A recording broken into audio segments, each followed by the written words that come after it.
inaad qayb weyn ka qaadatid ciyaarta quruxda badan waa tartan gudoomiyaha gobolku iyo maayarka caasimada Jaraal Muxiidiin ugu magac dareen xasilinta iyo dib u xurashada caasimada ee amnigeeda iyadoo laga suuliyay waxyaalihii maartay midiyaadkii iyo wixii awal intaynan iyagu aysan imaan ka horeeyay jiray taasaan uga galloona maanta ciyaar qurux badan ma socoto oo final loogu gudbiyo ciyaartaas way sharafeed inuu gudoomiyaha gobolka yimaado maalintii furitaankiisana uusan naga cudur daartay mudane ku soo dhawow garoonka Mira Awaare gudigan waxay u istaageen inay garoonkan u qareemaan waqti badan iyo juhdi badan bay geliyeen culeys badan baan kala kulannay waa jirtay in mataqaanay dadku badana ay ballan qaadeen noqotay wixii naloo ballan qaaday laakiin wax mira dhal aanan haynin waxaan rabnaa inaan noqoto musharrixi ku horeeyay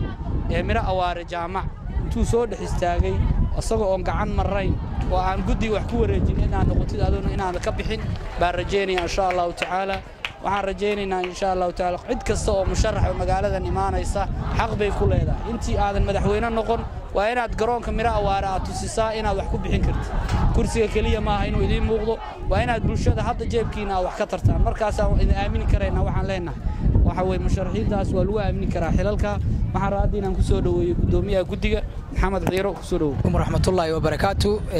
musharrax madaxweyne Maxamed Khaliif Xasan Jabiye gudoomiyaha gobolka maayarka caasimada taliya ciidanka booliska waftiga ballaaran ee la socday musharraxa haweenka iyo saxaafadda iyo dhammaan marti sharafta kale assalaamu calaykum warahmatullahi wabarakaatu aad baan ugu faraxsanahay maanta booqashada rasmiga oo noogu yimi musharrax madaxweyne Maxamed Khaliif Xasan Jabiye aad baan u soo dhaweynaynaa aad baan ugu faraxsanahay insha Allah anigu waxaan ahay tababaraha xulka kubadda cagta Puntland ahna gudoomiyaha gudiga oo qareemida garoonkan kubadda cagta ee caasimada Puntland garoonka kani waa garoonkii 15 gobol ee Soomaaliya 2010 insha Allah martigeliyay walow uusan cagaar ahayn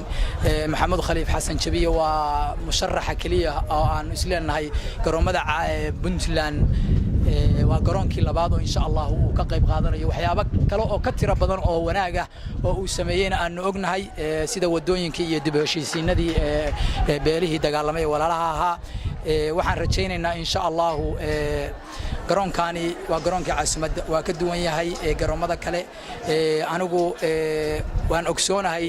Maxamed Khaliif Xasan inuu yahay nin aad u wanaagsan oo asxaan badan insha Allah waxaan rajaynayaa waxay badnaayo oo bixiyayna wanaag inay ahayd garoonka kan caasi waxa lagu tukadaa salaadaha waxaan rajaynaynaa insha Allah si wanaagsan inuu uga qayb qaadan doono oo gacan mug weyn uu ka geysan doono annaga dad badan baa wax noo ballan qaaday xaqiiqatan laakiin ma suurtoobin inay wax kaga qayb qaataan waa musharrixii koowaad oo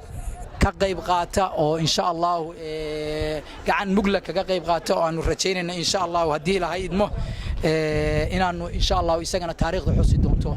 waxaan iyo wax ka wanaagsan uu bixiyay hadii ilaahay idmo annaguna aad baan ugu mahad celinay Allahu summa salatu wassalamu ala rasuulihi wa alihi wa sahbihi wa sallam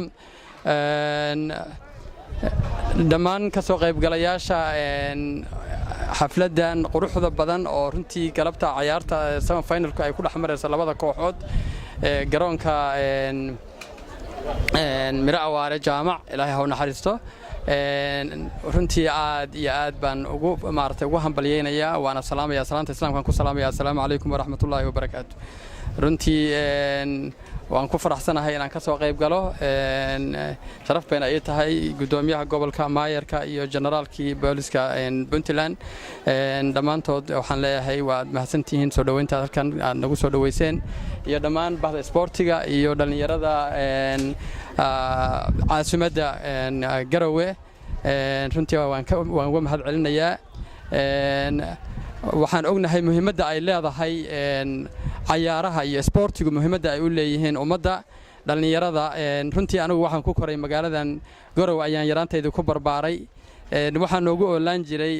garoomada waxaan noogu oolaan jiray المخ السليم في الجسد السليم يعني مسكحة عافمات كقبتها وحي كجرتا جر عافمات قبتها عافمات قبا جر عافمات قبنا لما هلي كرو هدان سبورت iyo ayna jirin maartay jirdis aan jirin runtii muhiimad weyn bay dhalinyarada u leedahay insha Allah anaguna isbedelka aan rajaynayno waxaan siin doonaa muhiimad gaar ah runtii dalka markaan marayay waxaa nasiib darro inaan arkin garoon dhammaystiran kuma aanan arkin insha Allah waxa aan ballan qaadayaa haddii aan ku guuleysto xilka madaxtinimada Puntland 2019 garoonkan uu noqdo garoonkii u horeeyay oo dhammaystiran oo ay Puntland leedahay si mugnana qaadin kara ilaa 5,000 oo qof ama ka badan qaadin kara inuu noqdo ayaan Ilaahay idankiis ballan qaadayaa waana ka dhamayn doonaa haddii Ilaahay idmo runtii waxa nasiib darro ah dhalinyaradu inay ka cabanayaan in ballan qaado badan loo sameeyay inaan waxba ka suurta gelin laakiin anigu waxaan leeyahay in yar oo la hubo oo hubaal ah baa ka qiimo badan wax weyn oo la ballan qaado oo aan la gaarayn baa ka qiimo badan runtii haddii Ilaahay idmo waxaan rajaynayaa inuu joogo ninkii noo qaabilsanaa qaybta financiga noo qaabilsanaa dhalinyaradan weydiiyay hadduu joogo inuu halkan yimaado baan jeclahay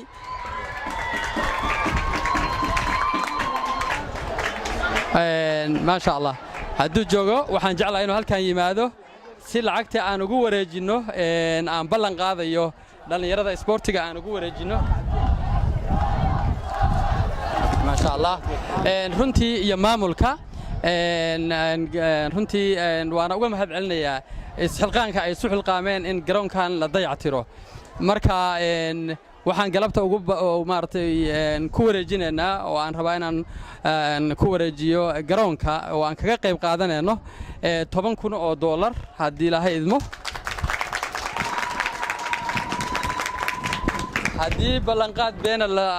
ama ballanqaad aan suurta gelin aad la kulanteen tani ma noqonayso ballanqaad aydin la kulmin waxaan doonayaa inaan ku wareejiyo gudoomiyaha gobolka si ugu wareejiyo garoonka haddii Ilaahay idmo qolada maartay sportiga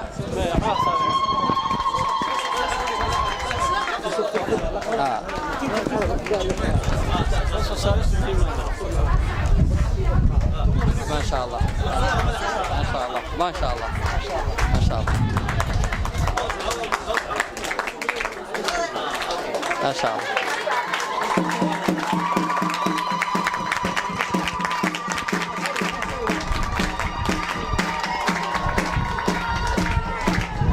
ما شاء الله marka runtii waan doonaynaa murashaxiinta inaad ku kala saartaanin maxaa yeelay waxaan u maleynayaa reer Puntland ballan qaado waa ka soo daaleen waxa ballan qaadadeen waa inay noqdaan kuwa dhab ah insha Allah saasayna dhab u noqon doonaan haddii Ilaahay idmo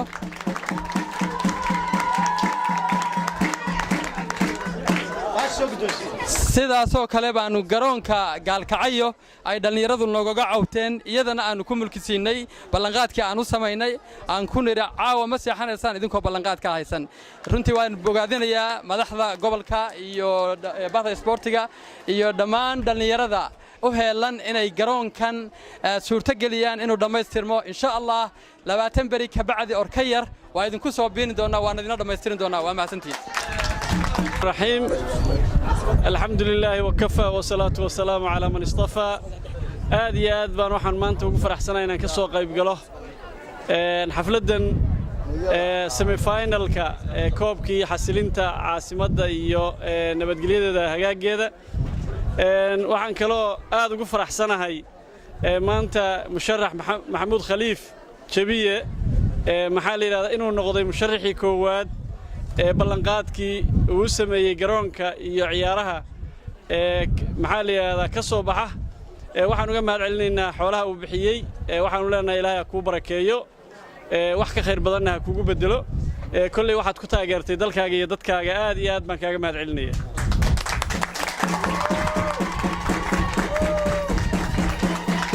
inta kadib waxaan rajaynayaa 2019 bilowgeeda inuu noqdo garoonkani ay bilaabato hawshiisii maxaa la yiraahdaa lagaga dhigi lahaa rooga iyo cagaarka iyo dhismo ay ka bilaaban lahaayeen 2019 inay ka bilaabato aad baan waxaan ugu mahad celinayaa maxaa la yiraahdaa madaxda ra'iisul wasaaraha dawladda federaalka oo maxaa la yiraahdaa $150,000 ugu deeqay hadda ka hor ballanqaad oo halkan ka sameeyay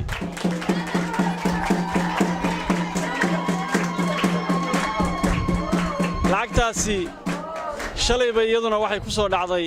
akaamka dawladda Puntland waxaan filayaa inaan dhowaan guddiga ku soo wareejin doonaa haddii Rabbi idmo hawshuna ay bilaaban doonto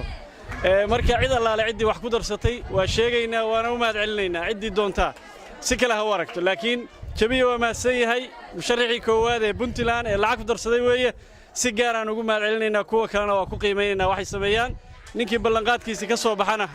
sidaasoo kale aan ugu mahad celinaynaa ninka ka soo bixi waayana darbigaa lagu soo dhejinayaa aad baa u mahadsantihiin waxaan salaamayaa musharaxa madaxweyne injineer maxamuud khaliif gudoomiyaha gobolka gudoomiyaha degmada guddiga isboortiska dhallinyarada isboortiska mas-uuliyiinta kaloo joogta dhammaanba waxaan ku salaamayaa asalaamu calaykum waraxmatullaahi wabarakaatu salaan ka bacdi aad iyo aad baan ugu mahad celinaynaa musharaxa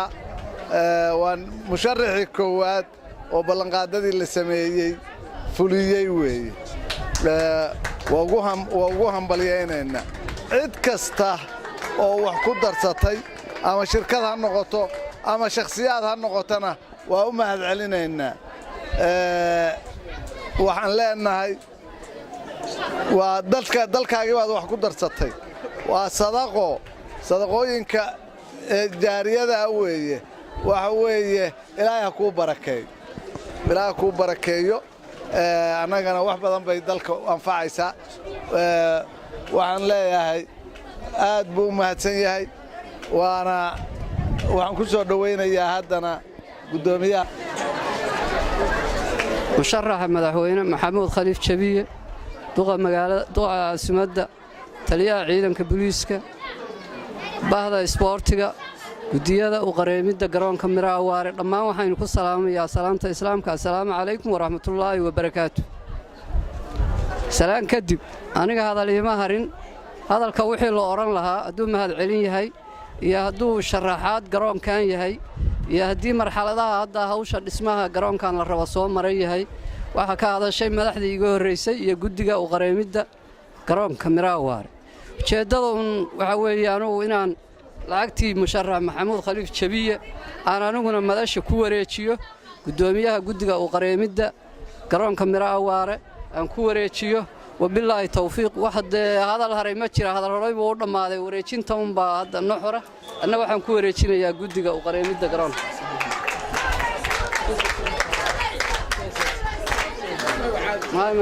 soo saaraato wareejinta